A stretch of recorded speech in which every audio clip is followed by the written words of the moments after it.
Hello प्यारे बच्चों, मैं गजेंद्र सिंह आपके सामने क्लास 9th का फर्स्ट चैप्टर लेके आ चुका हूँ। तो बच्चों, आप सभी को पता ही है कि 9th तक का सिलेबस चेंज हो चुका है, अभी 10th का हुआ नहीं है। तो 9th में देखिए कौन सा चैप्टर आया, पहले हम उसके बारे में थोड़ा सा डिस्कस कर लेते हैं। पहले आपके हुआ करता था वैदिक गणित, अभी 9th तक वैदिक गणित हटा दिया गया है। अब किसी की भी क्लास में वैदिक गणित का चैप्टर नहीं रहा है, तो अब केवल और केवल 10th में रह गया है वैदिक गणित। नेक्स्ट ईयर वो भी बदल जाएगा। इसलिए अब आपका पहला चैप्टर कौन सा है? नंबर सिस्टम, यानी संख्या पद्धति।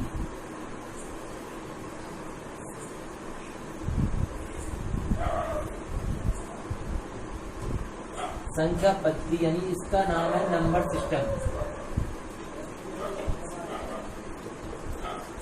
देखिए नंबर सिस्टम होता क्या है, इसमें हम संख्याओं के बारे में थोड़ी सी आपको जानकारी दे देते हैं। तो ये हमारी आज की पहली क्लास है, इंट्रोडक्शन क्लास है। तो इसमें हम केवल और केवल बेसिक चीजों को क्लियर करने की कोशिश करेंगे। तो देखिए सबसे पहले होता क्या है नंबर सिस्टम, यानी संख्या पद्धति होती क्या है। तो इसमें हम सबसे पहले आपको संख्याओं के बारे में थोड़ा सा समझा देते हैं। देखिए संख्या, पहला पॉइंट है संख्या। संख्याएं होती क्या है, संख्याएं कौन कौन सी होती है, संख्याओं के प्रकार, इन चीजों के बारे में थोड़ा सा डिस्कस कर देते हैं। तो संख्याएं क्या होती हैं? संख्याएं जैसे हम कोई भी नंबर लिखते हैं, डिजिट लिखते हैं, जैसे कि मान लो मैंने एक्स वाई कोई भी नंबर लिखा, 1 2 3 ऐसे ऐसे मैंने कोई भी नंबर लिखा।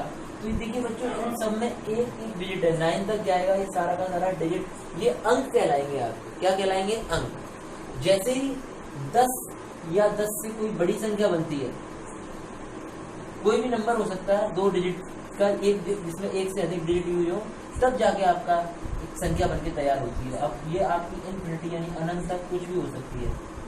तो इसलिए तो अंकों से मिलकर के संख्याओं का निर्माण होता है। तो संख्या कौन कौन सी होती है? सबसे पहले हम जानते हैं नंबर 1। तो संख्या होती कौन कौन सी? आइए, नंबर 1 होती है आपकी प्राकृतिक संख्या। प्राकृतिक संख्या, इनको इंग्लिश में कहा जाता है नेचुरल नंबर्स। Natural numbers. तो नेचुरल नंबर्स कौन कौन से होते हैं? देखिए पहले बच्चों, नेचुरल नंबर्स वे नंबर होते हैं, वे संख्याएं जो 1 से शुरू होती हैं, 1 से प्रारंभ होने वाली संख्याएं 1 से प्रारंभ होती हैं और ये अनंत पर समाप्त होती हैं। सभी संख्याएं अनंत पर समाप्त होंगी, इनफिनिटी पर समाप्त होंगी। तो ये आपकी प्राकृतिक संख्याएं कहलाएंगी। दूसरा आपके कौन सी होती है? पूर्ण संख्या। पूर्ण संख्याएं। तो पूर्ण संख्या कौन सी होती है प्यारे बच्चों? जिनको कहते हैं होल नंबर्स। तो पूर्ण संख्याएं वे संख्याएं होती हैं जो 0 से प्रारंभ होती हैं। ये 1 से प्रारंभ होती हैं। 0 से प्रारंभ होने वाली संख्याओं को हम क्या कहते हैं? 0 से प्रारंभ होती हैं और अनंत पर ये भी समाप्त होंगी, यानी सारी संख्या अनंत पर ही समाप्त होंगी। तो ये आपकी पूर्ण संख्याएं कहलाएंगी। इसके बाद में आती है आपकी पूर्णांक संख्या।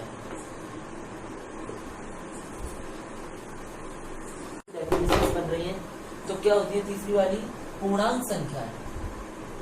पूर्णांक देखो नाम में ही है, यानी पूर्ण से भी आगे बढ़ गई। पूर्णांक, पूर्णांक संख्या। तो पूर्णांक संख्याएं कौन सी संख्याएं होती हैं? ये वे संख्याएं होती हैं जो ऋणात्मक मान से शुरू होंगी और धनात्मक मान पे खत्म होंगी। यानी ऋणात्मक मान से शुरू होंगी, ऋणात्मक मान से प्रारंभ होती हैं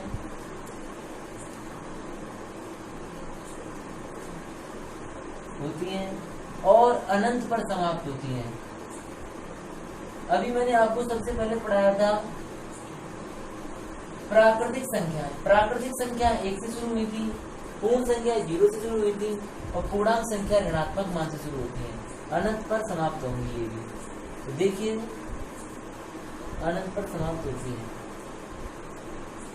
तो जैसे हम लिखते हैं -5 -4 -3, यानी इसमें माइनस से शुरू होकर के आएंगी और इस प्रकार से प्लस की तरफ जाएंगी ऐसे करके।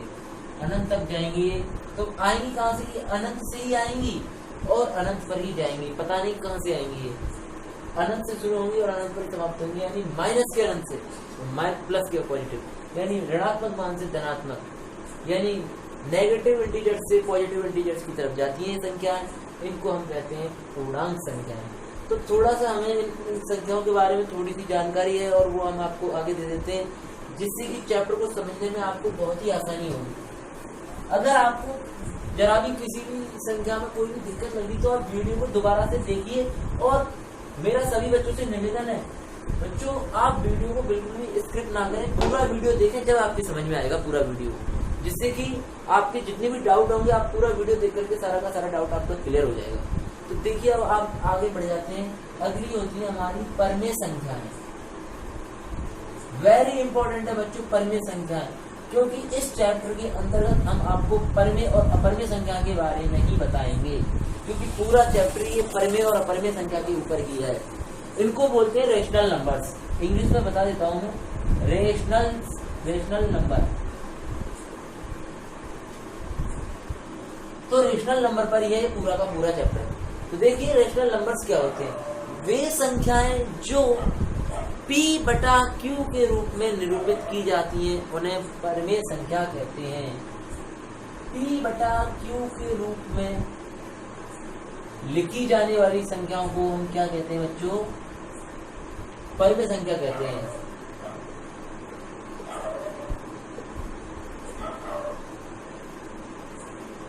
Which numbers we can donate in P upon Q ratio, then which numbers called be rational numbers।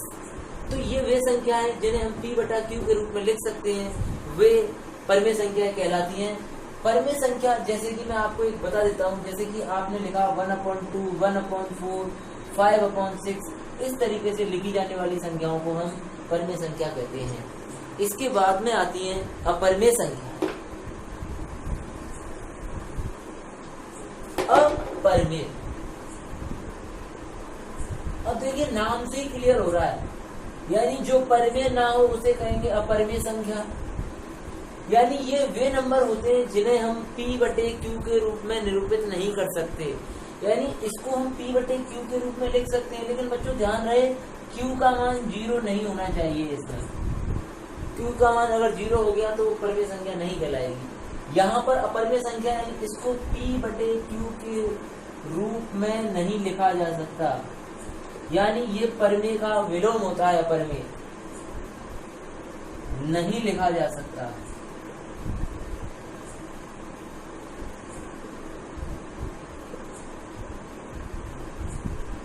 जैसे कि इन संख्याओं के दशमलव प्रसार कैसे होंगे? अनावर्ती अशांत होंगे। जैसे कि आपने देखा होगा किसी संख्या का भाग देते हैं तो 5.03, फिर 003, तो इस तरीके से संख्याएं आती जाती हैं, यानी उनका कोई समाप्ति नहीं होता। जैसे मैं अभी आपके लिए एक नंबर दूं, आपने लिखा 10/3, अब आप 10/3 में जब आप भाग दोगे तो बच्चों ये आपका 3.33 ऐसे आता रहेगा ये, तो इस प्रकार से आएगा। तो ये कैसी है? अशांत संख्या है, अनावर्ती संख्या है। तो इस प्रकार की संख्याएं अपरमेय संख्या कहलाएंगी। इन चीजों के बारे में हम आपको चैप्टर शुरू करेंगे, उसमें डिस्कस करेंगे। आपको केवल और केवल एक बेसिक जानकारी ले लो कि कौन कौन सी संख्याएं होती हैं। इनके बारे में जब आपको थोड़ी सी जानकारी मिल जाएगी तो चैप्टर में आपको बिल्कुल भी कोई दिक्कत नहीं आएगी। तो सबसे पहले आपको ये सारी की सारी बेसिक जानकारी चाहिए। हम आगे थोड़ा सा एक टॉपिक है उसको हम क्लियर कर देते हैं, फिर हम अपने सेकेंड लेक्चर में आपको आपकी प्रश्नावलियां शुरू कराएंगे।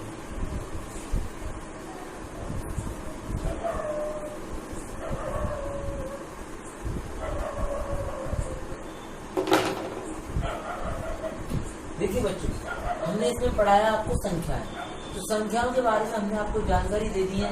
अब संख्याएं तो आगे भी और भी होती हैं, भाज्य संख्याएं, अभाज्य संख्याएं, सम संख्याएं, विषम संख्याएं, उनके बारे में हम डिस्कस नहीं कर रहे हैं अभी।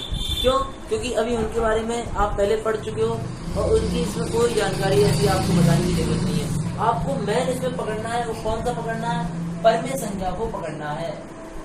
तो मैंने अभी सिखाया परमेय संख्या यानी P/Q की फॉर्मूला होगी या a/b के फॉर्म में होगी, यदि कोई भी हो सकता है। इसका मतलब यह है बच्चों, वो अंश व हर के रूप में होगी संख्या, यानी उसमें डिनोमिनेटर और डिनोमिनेटर दोनों ही होंगे। तो इन संख्याओं के बारे में देखिए थोड़ा सा मैं बता देता हूँ। तो इसमें आपको कहेगा कि बताइए ऐसी कौन सी संख्या है जिसको हम p/q के रूप में लिख सकते हैं। तो मैं थोड़ा सा एक एग्जांपल के तौर पे आपको इसको क्लियर करना चाहूंगा। जैसे बच्चों हम यहाँ पे लिखते हैं 5। तो 5 एक कैसा नंबर है, एक रेशनल नंबर है या नहीं, यानी परिमेय संख्या है या नहीं। देखिए अब आप सोच रहे होंगे कि 5 को तो p/q के रूप में नहीं लिखा गया है, लेकिन अगर आप इसे देखेंगे तो 5/1 लिख सकते हो, या आप इसे 10/2 लिख सकते हो। जब आप इसे काटोगे तो 5 आ जाएगा। तो 10/2 कैसा है, एक p/q के रूप में लिखा जा सकता है। इसीलिए ये नंबर भी कैसा कहलाएगा, यानी आपका परिमेय संख्या कहलाएगा। तो आपको, मुझे उम्मीद है कि परिमेय संख्या से रिलेटेड मैंने जो भी जानकारी दी है, नंबर सिस्टम के बारे में मैंने जो भी आपको बताया है, वो आपको अच्छी तरीके से समझ में आ चुका होगा बच्चों। लेकिन अगर किसी भी बच्चे को कोई भी समस्या रहती है संख्याओं के बारे में या किसी भी चीज़ के बारे में अगर दिक्कत लगती है, तो वो मुझे बेझिझक कमेंट बॉक्स में लिख के पूछ सकते हैं। देखिए ये आपका नया सिलेबस आया है और नए सिलेबस के अकॉर्डिंग ही हम आपको सारे वीडियोस प्रोवाइड कराएंगे, ठीक है नहीं। तो आई होप आपको अच्छा लगा होगा ये वीडियो। तो जो जितने भी बच्चे हैं वो सारे के सारे इस वीडियो को जितना हो सके अपने दोस्तों में, अपने फैमिली मेम्बर्स में, रिलेशन में, सभी जगह शेयर करेंगे और ज़्यादा से ज़्यादा इस वीडियो को लाइक करेंगे। Okay, thank you.